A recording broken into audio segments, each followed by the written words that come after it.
Hello, friends, and welcome to the Exams Made Simple. And we are back again with the Hindu Complete Newspaper Analysis for 29th of April 2021.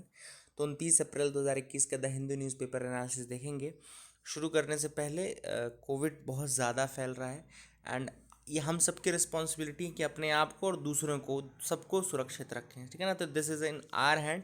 आप expect मत करिए किसी और दूसरे से कि वो आपकी उसके लिए आएगा, आपको समझाने आएगा। तो you have to be prepared on your own and हमको कोशिश करनी है कि हम जितना पॉसिबल हो सके खुद को आइसोलेटेड रखें, जितना पॉसिबल हो सके खुद को मोटिवेटेड रखें for the studies as well. अपनी फैमिली में भी ये चीज़ समझा दीजिए कि जब तक बिल्कुल ज़रूरी ना हो तब तक बाहर ना निकलें। Keep their mask on. अगर कभी ज़रूरत पड़ती है बाहर निकलने की तो डबल मास्क ले करके जाएँ, डबल मास्क लगा करके जाएँ। पॉसिबल हो तो यूज़ एंड थ्रो ग्लव्स आते हैं, उनको यूज़ करें and then just throw it out, यानी इसको किसी तरीके से डिस्पोज करें। एंड इसके अलावा चीज़ें अपने मतलब कि जो भी प्रिकॉशंस बताए जा रहे हैं उनका फॉलो करें स्ट्रिक्टली, है ना। This is our fight and we have to win it together, है ना। तो keep all these things, physical distancing बना करके रखें। These are the things which I wanted to say in the initial. Let's start with today's news analysis part with the questions first. पहले आज के सवाल, पहला सवाल है supply chain resilience initiative which aims to build resilient supply chains into the Indo Pacific region was launched by which of the following countries. तो supply chain resilience initiative में से कौन सी कंट्रीज ने लॉन्च किया? First is India, second is China, third is Australia, fourth is Sri Lanka, fifth is New Zealand. तो आपको correct code बताना है 1 and 3 only, 1 2 and 4 only, 1 2 and 4 फिर से हो गया 1 2 1 2 3 मान लो इसको, या D all of the above, ठीक है ना। So these are the options for you. Question number 2 is consider the following statements with respect to Aditya L1 support cells. Aditya L1 support cells के रिगार्डिंग आपको बताना है। AL1SC बोलते हैं। So it is a community service centre to make data from India's first solar space Aditya L1 accessible for analysis. दूसरा statement है it is a joint efforts of ISRO and Aryabhatta research institute of observational sciences. तो आपको बताना है इनमें से statement कौन कौन से सही है, 1 ओनली, 2 ओनली, बोथ या नन। क्वेश्चन नंबर 3 है which of the following are the part of net zero producers forum. Net zero producers forum के मेंबर्स कौन कौन से आपको बताना है। तो अब यहाँ पे पहले तो 1 2 3 4 देखो लिखा है। 1 is India, second is Norway, third is Venezuela, fourth is in United Arab Emirates, fifth is United states of America. अब आपको बताना है कि जो नेट ज़ीरो प्रोड्यूसर्स फोरम है उसके मेंबर्स कौन कौन से हैं, ठीक है ना।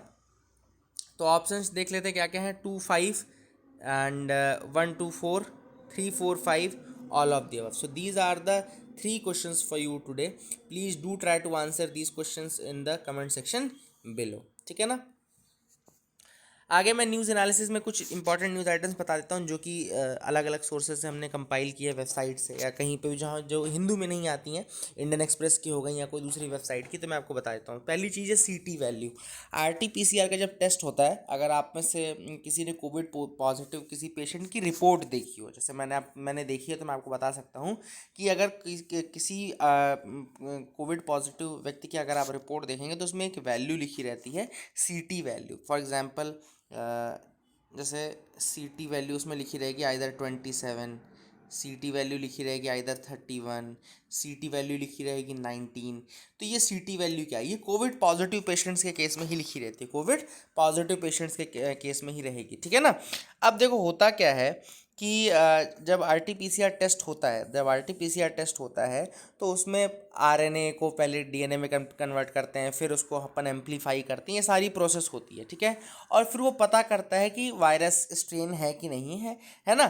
तो this takes place in various cycles, अलग अलग साइकिल्स के थ्रू। मतलब एक बार साइकिल चलती है, अगर उसमें वायरस का स्ट्रेन मिल गया तो ठीक, नहीं तो दोबारा साइकिल चलेगी, अगर दोबारा मिल गया तो ठीक, नहीं तो फिर से चलेगी। तो इस तरीके से साइकिल्स चलती रहती हैं बॉडी के अंदर जब RT-PCR टेस्ट होता है तो RT-PCR टेस्ट के जो अलग अलग साइकिल्स चलती हैं टेस्टिंग के दौरान, अलग अलग जो साइकिल्स चलती है उसमें से कितनी साइकिल्स के बाद वायरस का को डिटेक्ट किया गया, this is what the CT values. मैं बहुत सिंप्लीफाइड लैंग्वेज में मैं आपको बता रहा हूँ, बहुत ज़्यादा सिंप्लीफाइड लैंग्वेज में बता रहा हूँ, क्योंकि मैं बहुत ज़्यादा टेक्निकलिटी में नहीं घुसना चाहता। CT वैल्यू की सिंपल सा मतलब ये है कि कितनी साइकिल्स के बाद, मतलब कितनी बार रिपीट करने के बाद आपको एग्जैक्टली पता चला कि आपके अंदर वायरस है, ठीक है ना। तो अगर सी टी वैल्यू, अब कॉमन सेंस आप मुझे बताओ, कॉमन सेंस क्या बोलता है? अगर सी टी वैल्यू कम है, अगर सी टी वैल्यू कम है यानी कि अगर बहुत कम साइकिल्स में ही पता चल गया, तो इसका मतलब क्या होगा कि वायरस लोड ज़्यादा है ना। अगर वायरल लोड ज़्यादा होगा तभी तो कम साइकिल से पता चल जाएगा। मतलब एक दो बार आपने साइकिल, अगर सोचो एक दो बार में ही पता चल गया तो मतलब बहुत ज़्यादा वायरल लोड है, बहुत ज़्यादा इन्फेक्शन है ना। कॉमन सेंस यही है ना। अगर 10 बार में मिला तो मतलब फिर भी कम में मिला। और कुछ लोगों का 27 होता है सी डी, मतलब कि 27 बार साइकिल चली तब पता चला, तो मतलब कि वायरल लोड उस पर कम हो गया। तो जितनी ज़्यादा सी टी वैल्यू रहेगी वायरल लोड उतना ही कम रहेगा। इसी कारण से ये न्यूज़ में था, क्योंकि महाराष्ट्र गवर्नमेंट ने रिसेंटली पूछा था कि क्या 24 से ज़्यादा की जो सी टी वैल्यूज़ हैं उनको कोविड निगेटिव माना जाए या कोविड पॉजिटिव। क्योंकि कई बार क्या होता है, आईसीएमआर और ये सब भी क्लियर वैल्यू नहीं बता पा रहे हैं कि कितने से ऊपर में पॉजिटिव मानना है, कितने से कम में निगेटिव मानना है, ठीक है ना।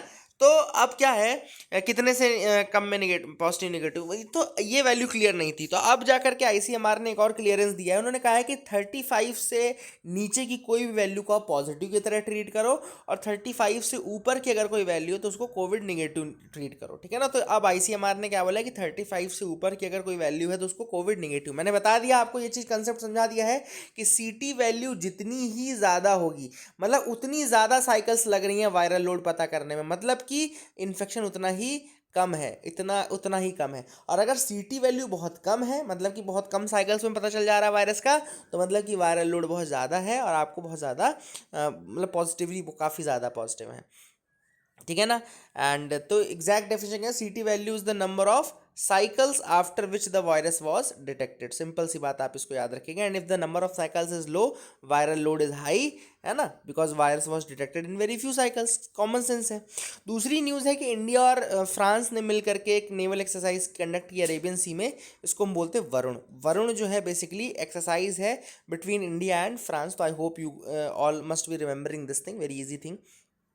तीसरी है Stockholm international Peace Research institute, SIPRI जिसको बोलते हैं, Stockholm international Peace Research institute. ये रिपोर्ट लेकर के आता है, trends in world military expenditure report. Trends in world military expenditure report, मतलब कि वर्ल्ड की मिलिट्री में कितना एक्सपेंडिचर कौन कर रहा है, इसकी पूरी रिपोर्ट निकालता है सिप्री, है ना। क्योंकि ऑब्वियस सी बात है, ये पीस रिसर्च इंस्टीट्यूट है लेकिन वेपन्स और ये सब चीज़ों के बारे में पता करता है। तो ये आयरनी भी है, पैराडॉक्स भी एक तरीके से, कि पीस रिसर्च इंस्टीट्यूट है, पता किसके बारे में करता है, वेपन्स के बारे में, ठीक है ना, मिलिट्री एक्सपेंडिचर के बारे में। तो this is the thing, according to the report the top military spenders, जो टॉप मिलिट्री स्पेंडर्स थे वो यूनाइटेड स्टेट्स, चाइना और इंडिया थे। Three countries, United States, China, India, they were the top military spenders, and these three countries alone contributed to 62% of the global military expenditure. तो global military expenditure का 62% तो ये तीन countries USA, China और India ने ही कर दिया। Stockholm international Peace Research institute के बारे में आप सबको पता होगा कि ये स्टॉकहोम में है। 1966 में, 1966 में ये बना था, to provide data analysis and recommendation for armed conflicts. तो वही वाली बात है जो मैं पैराडॉक्स और जो आयरनी की बात कर रहा था, कि it's a peace research institute but it is dealing with the armed conflicts, military expenditure and all. ये यही सेम कंसेप्ट 1984 में भी है। 1984 is a book written by George Orwell. It's one of, it is not one of, it is my most favourite book. And 1984 में there was a ministry of peace, ministry of peace was dealing with the wars, है ना। सो this is how beautifully George Orwell has written that कि ministry of peace was dealing with war, है ना। तो this is what happens. And 1966 में Stockholm international Peace Research Institute बना था। तो please make sure you remember these three news items. Let's see the map of the day. The map of the day which I have chosen is the Japan's map, है ना। तो Japan का map आज मैंने लिया है। Let me tell you, first of all you have to remember that Japan जो बना है वो चार अलग अलग आइलैंड ग्रुप को जोड़ करके बना है। चार अलग अलग आइलैंड ग्रुप को जोड़ दो तब जाके जापान बनता है। तो सबसे पहला जो पार्ट है वो है होकाइडू, जो सबसे पहला पार्ट है, जो नदर्न मोस्ट पार्ट है वो है Hokkaido. Second one is Honshu, Hokkaido, Honshu. Then तीसरा पार्ट क्या है, Shikoku, Shikoku is the third part, and then Kyushu. तो होकाइडू, होन्शु, शिकोकू, क्यूशु, ठीक है ना। होकाइडो, होन्शु, शिकोकू, क्यूशु, और लास्ट में पड़ता है ryukyu आइलैंड। ryukyu आइलैंड देखो दिख रहा होगा, ryukyu आइलैंड, ठीक है ना। अब देखो ये क्वेश्चन एक बहुत फेमस क्वेश्चन बन सकता है कि नॉर्थ टू साउथ अरेंज करो, Hokkaido, Honshu, Shikoku, Kyushu, Riku, इनको नॉर्थ टू साउथ अरेंज करो या साउथ टू नॉर्थ अरेंज करो, और वेस्ट टू ईस्ट में भी आ सकता है, ईस्ट टू वेस्ट में भी आ सकता है। तो please make sure you remember this, and इसको बेसिकली आप याद रखिए। होकाइडो, होन्शु, शिकोकू, क्यूशु, इसको याद रखिएगा। होकाइडो, होन्शु, शिकोकू और क्यूशु को याद रखिएगा। और अब मैं आपको थोड़ा सा कुछ अलग अगल बगल की चीज़ें बता दूं। जैसे एक सी ऑफ ओखोत्स्क है जो रशिया के साथ इसको डिवाइड करता है, सी ऑफ ओखोत्स्क, ठीक है ना, याद रखिएगा, रशिया के साथ डिवाइड करता है। Then there is an island dispute, जहाँ पर वहाँ पे ही यहाँ पे आइलैंड ग्रुप की डिस्प्यूट चल रही है जापान और रशिया के बीच, जापान एंड रशिया के बीच। जैसे सखालिन, सखालिन एक आइलैंड ग्रुप है जिसका डिस्प्यूट चल रहा है रशिया और जापान के बीच में, सखालिन का डिस्प्यूट चल रहा है, ठीक है ना, उसको याद रखिएगा सखालिन। अगर आप देखना चाहते हैं तो आप देख लिए सखालिन, ठीक है ना, याद रखेगा। सी ऑफ ओखोत्स्क में भी डिस्प्यूट चल रहे हैं अलग अलग उसके। अब इधर साइड आपके, अगर आप जो वेस्टर्न साइड है जापान का, जापान है ये, और उसका वेस्टर्न साइड जो है वहाँ पे आप देखोगे तो सी ऑफ जापान आपको दिखेगा, सी ऑफ जापान आपको दिख रहा है। और यहाँ पर आपको जो ईस्टर्न साइड है, ईस्टर्न साइड में आपको पैसिफिक ओशन वाला पार्ट दिख रहा है, दैट इज पैसिफिक ओशन, पूरा ये पैसिफिक ओशन के अंतर्गत ही रहता है। और फिर आपका यहाँ पे नीचे अगर आप देखो तो यहाँ पे फिलीपीन सी है, और इधर ईस्ट चाइना सी है। जो ryukyu आइलैंड है ना, ryukyu आइलैंड के वेस्टर्न पार्ट में आपको ईस्ट चाइना सी दिख रहा होगा, there is a East China Sea वाला पोर्शन। तो make sure you remember this as well, ठीक है। फिर यहाँ पर एक रिवर जो है Shinano river, Shinano river is a river there located in the Honshu part. ये देखो यहाँ पे माउंट फ्यूजी है, ये माउंट फ्यूजी भी जापान में है। माउंट फ्यूजी के ऊपर यहाँ पे शिनानो रिवर है, ठीक है ना, माउंट फ्यूजी है उसके ऊपर आपका शिनानो रिवर है। और ये कहाँ पे है, ये होन्शु के पार्ट में है, this is in the Honshu part. ये माउंट फ्यूजी भी आपको दिख रहा होगा। अब मैं आपको कुछ बहुत इंपॉर्टेंट जो सिटीज़ हैं वो बता देता हूँ। जैसे कि होकाइडो वाले पार्ट में अगर कोई इंपॉर्टेंट सिटी है तो जैसे यहाँ पे कुशीरो है, Kushiro is the important point in Hokkaido. Sapporo, Kushiro and Sapporo they are in Hokkaido part, ठीक है ना, इसको याद रखिएगा। होन्शु सबसे इंपॉर्टेंट है, समझ लो कि सारी मेन जो पार्ट है वो होन्शु में ही लोकेटेड है, all the major parts are located in the Honshu region only. तो होन्शु में देखो आपको दिख रहा होगा अकीता दिख रहा है, अकीता है। सेंडाई, जो सेंडाई फ्रेमवर्क हुए थे ना, सेंडाई फ्रेमवर्क वाला पार्ट भी आपका होन्शु में है। फुकुशिमा आपका होन्शु में है। टोक्यो, जो मतलब जापान की कैपिटल भी आपकी होन्शु में है। योकोहामा आपका टोक्यो यहाँ पे होन्शु में है। देन यहाँ पर नगोया वाला पार्ट आपका होन्शु में है।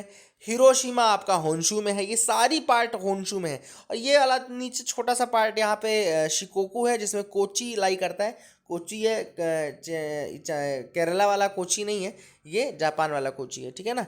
तो याद रखिएगा, होकाइडो में सपोरो, कुशीरो, होन्शु में सारे मेजर याद रखना। कई बार पूछ भी सकता है कि कौन से पार्ट, नागोया कौन से पार्ट में, टोक्यो कौन से पार्ट में, सेंडाई फुकुशिमा कौन से पार्ट में है, ठीक है ना। तो अपन को पता होना चाहिए ये होन्शु वाले पार्ट में लाई करते हैं, ठीक है ना।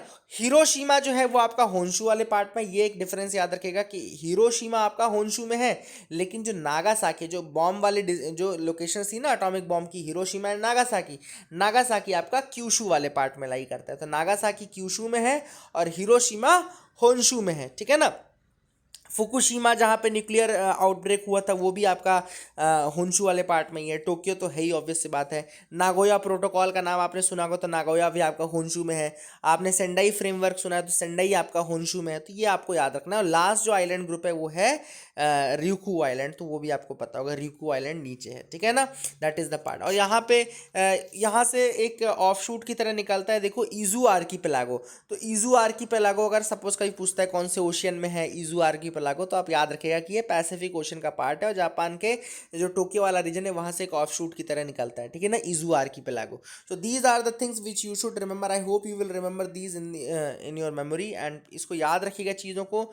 And this will be a this will be of help to you in the upcoming examination. Let's move ahead with the news analysis part. देखते हैं और क्या इंपॉर्टेंट न्यूज़ आइटम्स है जिनके बारे में हमको डिस्कस करना है। So you can move with me, यहाँ पे मूव करते हैं। सबसे पहले एडिटोरियल में आते हैं। देखो यहाँ पे इस एडिटोरियल में कुछ भी मतलब वैसा नहीं है जो एग्जाम पॉइंट ऑफ व्यू से, बस एस्फिक्सिया एक डेफिनेशन आपको बता दूं। एस्फिक्सिया क्या होता है आप सबको पता भी होगा। एस्फिक्सिया स्ट्रगल टू ब्रीथ, जब ब्रीदिंग में आपको प्रॉब्लम होती है ना, जब आपके अंदर ऑक्सीजन की कमी हो जाती है और ब्रीदिंग में स्ट्रगलिंग होती है, तो उसको एस्फिक्सिया बोलते हैं, एस्फिक्सिया, ठीक है ना। और उस कमी को क्या बोलते हैं? हिपॉक्सिया। उसकी कमी जो होती है, उस कमी वाली प्रोसेस को हिपॉक्सिया बोलते हैं। लेकिन जब आप तड़पने लगते हो और स्ट्रगल करते हो ब्रीदिंग में, तो एस्फिक्सिया कहते हैं। कहते हैं ना एस्फिक्सिएटिंग से उसकी किसी की डेथ हो गई एस्फिक्सिएटिंग से बिकॉज, तो वो स्ट्रगलिंग टू ब्रीथ, ठीक है ना। जो एडिटोरियल हम डिस्कस करेंगे वो है anti microbial resistance, the silent threat. अब ये आर्टिकल क्यों इंपॉर्टेंट है? क्योंकि अभी कोविड-19 का टाइम चल रहा है, जो पूरा फोकस है वो कोविड-19 के ऊपर है।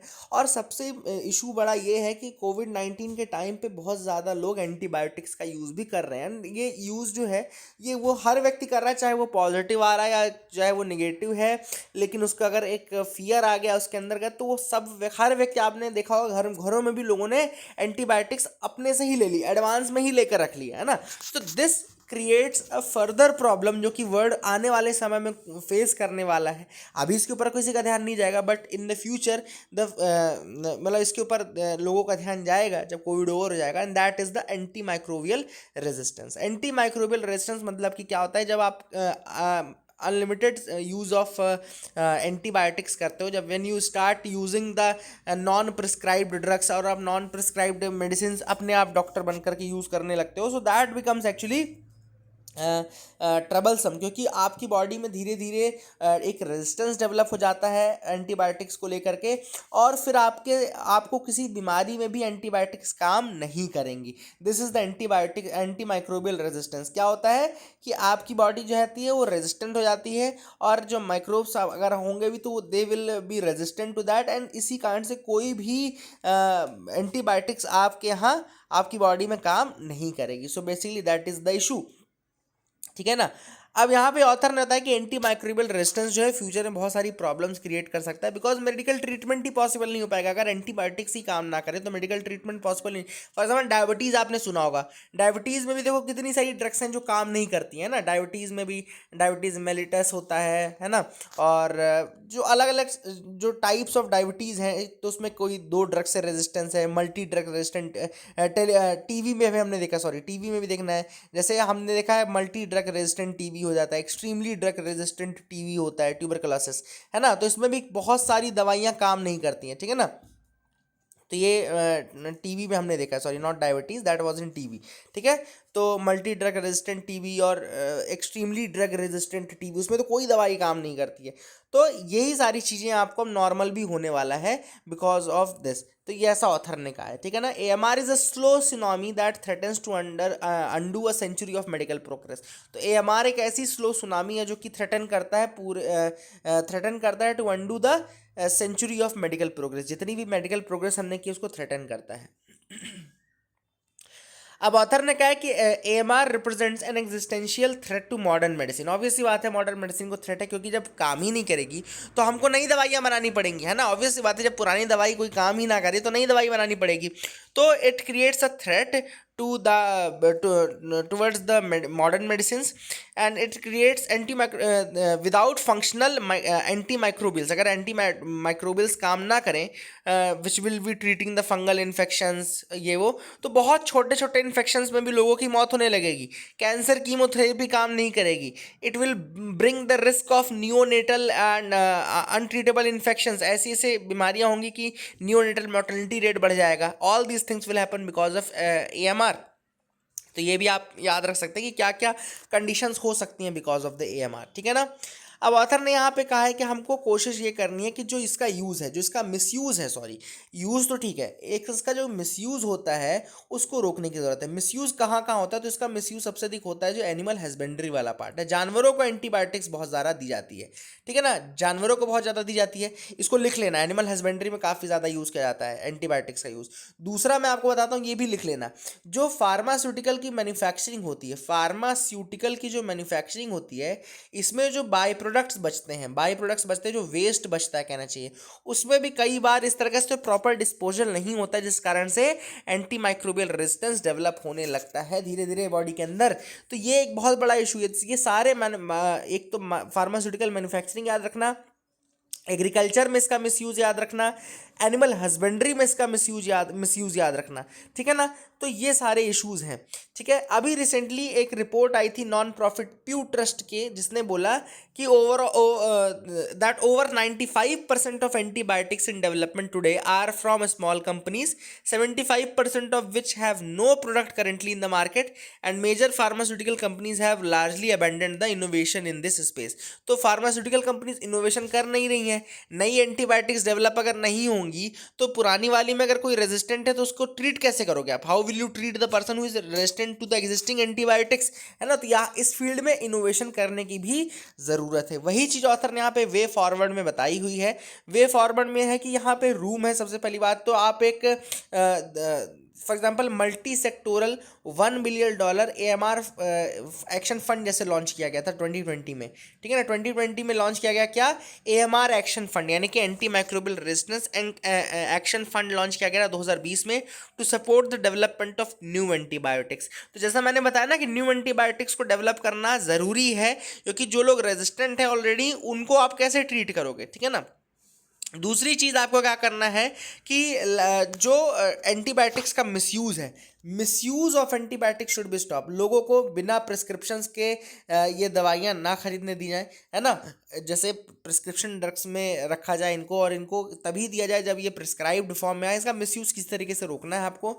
तीसरा चीज़ आपको ये इसका जो मैन्युफैक्चरिंग है मैंने बताया वो करना है, लेकिन इसका मैन्युफैक्चरिंग के टाइम पे जो वेस्ट जनरेट होता है उसको प्रॉपर डिस्पोजल करना है। जिस तरीके से बायोमेडिकल वेस्ट को या मेडिसिनल वेस्ट को जिस तरह से ट्रीट किया जाता है उसी तरीके से आपको ट्रीट करना है, और इसको इस तरीके से नहीं लैंग्वेज करने देना है कि ये एंटी माइक्रोबियल रेजिस्टेंस डेवलप कर ले, एनवायरनमेंट में इस तरीके से ये फैल जाए, ठीक है ना। फिर इसका जो मिसयूज़ होता है in the agriculture field, in the animal husbandry field, वो आपको रोकने की कोशिश करनी है। Have to stop the misuse. और वही चीज़ ऑथर ने यहाँ पे लास्ट बोली कि इसको एक जस्ट एक हेल्थ हैजार्ड के रूप में नहीं ट्रीट करना है, इसको जस्ट एक हेल्थ सेक्टर से जोड़ करके नहीं रखना है। You have to merge it with the agriculture as well as with the animal health and with the environment. तो इन तीनों को मिला करके जब आप स्टडी करोगे तब आप कहीं एंटी माइक्रोबियल रेजिस्टेंस को रोक पाओगे, otherwise you will not be in a position to stop this, ठीक है ना। तो this is what the author has said. I hope you got clarity regarding the same. Making social welfare universal. अब यहाँ पे सोशल वेलफेयर को universal करने की बात की जा रही है, यूनिवर्सल सोशल वेलफेयर स्कीम्स के बारे में, ठीक है ना। ऑथर ने यहाँ पे कहा है कि यूनिवर्सल सोशल वेलफेयर स्कीम लाने की जरूरत है, क्योंकि अगर हमने कोविड-19 में देखा हो तो कोविड-19 में हमने देखा कि इतनी सारी कैश ट्रांसफर स्कीम्स हैं इंडिया में, फिर भी लोग परेशान हैं, फिर भी जो माइग्रेंट लेबर्स हैं, फूड्स इनसिक्योरिटी फिर भी आ रही है, हेल्थ इंफ्रास्ट्रक्चर फिर भी क्रम्बल कर गया।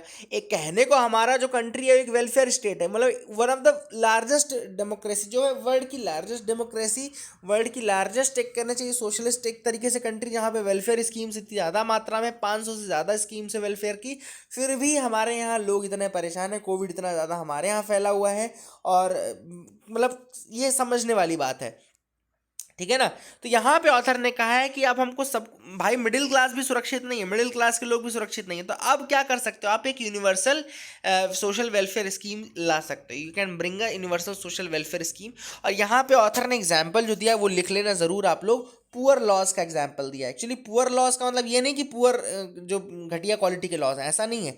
पुअर लॉज का मतलब है कि laws for the poor, laws for those who don't have enough resources. तो ये चीज़ आई थी यूरोप में, आयरलैंड में to be precise. Poor law system introduce किया गया था आयरलैंड में 19th सेंचुरी में, ठीक है ना।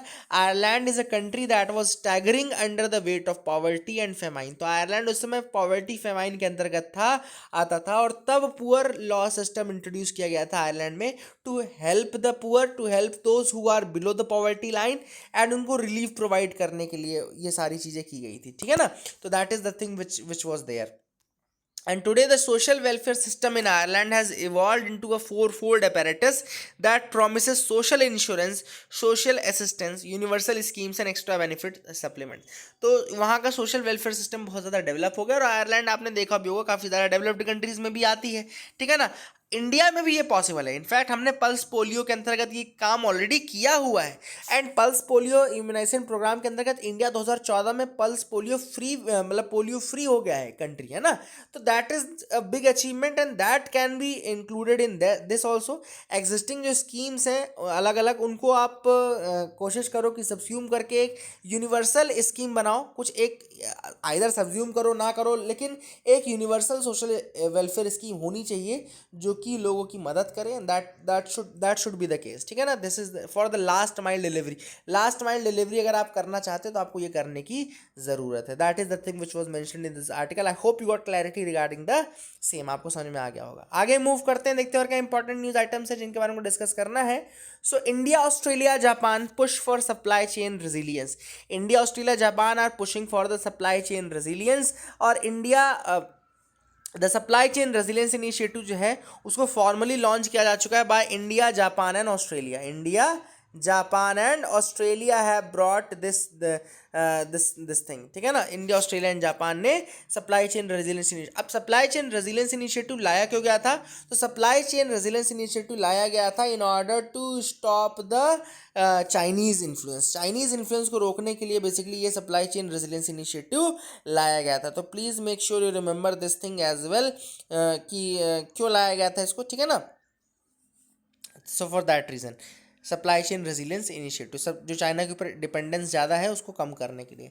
Apollo 11 astronaut Michael Collins is dead. तो अपोलो 11 के एस्ट्रोनॉट है माइकल कॉलिंस, जिन्होंने कि पायलट किया था शिप को from through which the Neil Armstrong and Buzz Aldrin they left to make the historic first steps on moon in 1969।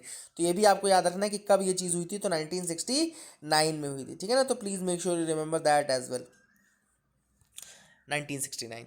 आगे move करते हैं, देखते हैं कुछ और इंपॉर्टेंट न्यूज़ आइटम्स है। तो अपन ब्रेंट क्रूड तो आपको पता है ना कि जो क्रूड ऑयल की प्राइस होती है वो ब्रेंट क्रूड एक बेंचमार्क के रूप में रहता है। इसी के ऊपर बाकी सारे प्राइजेस डिपेंड करते हैं, ठीक है। आपके लिए सवाल मैं पूछता हूँ, ओपेक कंट्रीज़ के मेंबर और ओपेक प्लस कंट्रीज़ के मेंबर कौन कौन है? Please do tell me the members of OPEC countries and OPEC plus countries. अब मैं आपको एक क्वेश्चन मैंने आज पूछा था आपसे, बहुत इंपॉर्टेंट क्वेश्चन है। देखो AS1 ये तो मैंने कल आपको बता दिया था। जो पहला क्वेश्चन था सप्लाई चेन रेजिलियंस, उसका तो आपको समझ में आ गया, इंडिया, ऑस्ट्रेलिया और जापान है इसका। तो इंडिया, ऑस्ट्रेलिया इसमें 1 और 3 हो जाएगा इसका answer. Aditya L1 support cell मैंने आपको बताया था कि इसरो और एरीज ने मिलकर के बनाया है, ग्राउंड सपोर्ट प्रोवाइड करेगा एरीज जो है। तीसरा मैंने सवाल इंपॉर्टेंट पूछा था, नेट जीरो प्रोड्यूसर फोरम, इनमें मेंबर कौन कौन है? देखो इंडिया मेंबर नहीं है, कॉमन सेंस वाली बात है, इंडिया मेंबर हो ही नहीं सकता। तो बी और डी तो आपका ऑलरेडी एलिमिनेट हो गया। अब बचा 2, 5 और 3, 4, 5, ठीक है ना। 2, 5 और 3, 4, 5। तो यहाँ पर है नॉर्वे, देखो इसका मेंबर है, मैं आपको बताता हूँ इसके मेंबर कौन कौन से हैं, मैं लिख देता हूँ। अभी इस मेंबरशिप बढ़ती जा रही है, कोई फिक्स मेंबरशिप नहीं है, तो लोग कंट्रीज ज्वाइन करती जा रही हैं। जैसे कि अभी जो इसके मेंबर्स हैं, यूनाइटेड स्टेट्स ऑफ अमेरिका, ठीक है ना, United states of America, Canada, Norway, Qatar. याद रखिएगा, कनाडा, USA, नॉर्वे, कतर और सऊदी ने बोला है कि वो इसको ज्वाइन करेंगे, तो सऊदी विल ज्वाइन। बट अभी कौन कौन से हैं? USA, नॉर्वे, कनाडा, कतर, ठीक है ना। एंड सऊदी ने कहा है कि हम इसको ज्वाइन करेंगे, 2-3 दिन पहले की न्यूज़ थी। तो नेट जीरो प्रोड्यूसर्स फोरम याद रखेगा। These things were important from today's newspaper. I hope you got clarity regarding the same. आपको अच्छा लगा, समझ में आया होगा। Please do like, share and subscribe. Keep loving us, keep sharing us. Thank you and have a nice day.